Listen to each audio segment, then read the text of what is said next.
C'est l'heure à présent de la revue de presse internationale. Bonjour Hélène Frade. On va Bonjour commencer Elisabeth. tout de suite avec l'actualité russe.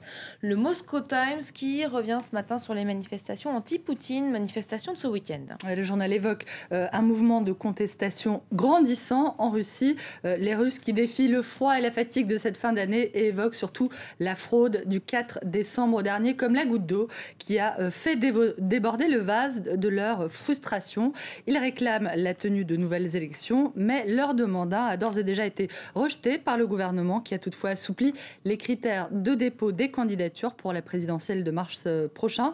Les opposants les plus radicaux du Kremlin devraient pouvoir y participer, d'après The Moscow Times, qui écrit que c'est là le signe de l'ambiguïté du pouvoir face à la contestation. D'un côté, la légitimité du mouvement n'est pas contestée, mais en même temps, ses partisans sont dans le même temps ridiculisés par le pouvoir.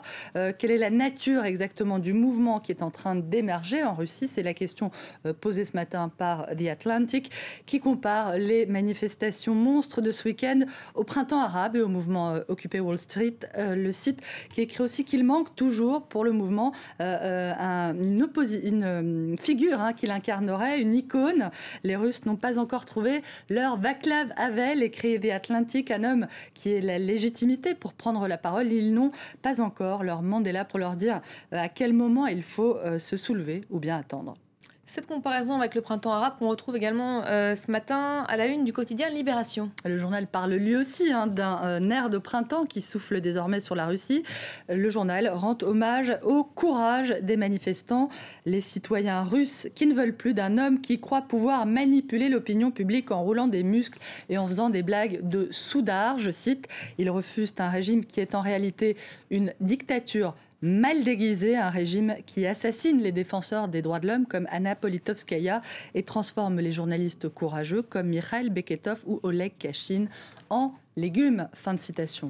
Une fin de semaine qui vient aussi d'être endeuillée par une série d'attentats anti-chrétiens au Nigeria. C'est une nouvelle vague d'attentats qui est attribuée à la secte Boko Haram, un mouvement islamiste qui avait déjà sévi contre les chrétiens nigérians l'année dernière à la même période. C'est à la une du International Herald Tribune ce matin avec la photo de l'église Sainte-Thérèse de Madala. C'est à la périphérie de la capitale, Abuja. Il est également question ce matin de l'arrivée du chef de la mission des observateurs de la Ligue arabe en Syrie, le général soudanais Ahmed Mustafa Al-Dabi, une personnalité contestée. C'est une arrivée en tout cas qui a été passée sous silence par les médias officiels syriens et qui a coïncidé avec de nouvelles violences à Homs, nous apprend Le Monde, qui s'est aussi intéressé effectivement au pédigré d'Ahmed Mustafa Al-Dabi, un sexagénaire qui est l'homme de confiance du président soudanais Omar El-Béchir. Il est censé mettre un terme aux arrestations et aux tueries d'opposants syriens, mais il a été effectivement impliqué dans la guerre civile entre le Nord et le Sud-Soudan, ainsi que dans le conflit du Darfour, conflit qui a d'ailleurs valu à Omar El-Béchir l'accusation de génocide. Bref, Ahmed Mustafa El-Dabi est-il le plus indiqué pour mener à bien la mission qui lui a été confiée par la Ligue arabe? C'est effectivement toute la question.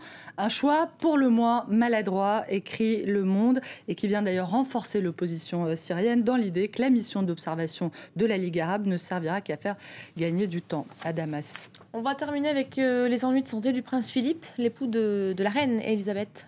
Le prince Philippe, 90 ans, qui vient d'être opéré du cœur à un moment où la jeune Kate vient de fêter son premier Noël au sein de la famille royale. Ça passionne bien évidemment la presse tabloïde qui revient largement sur le dernier couvre-chef.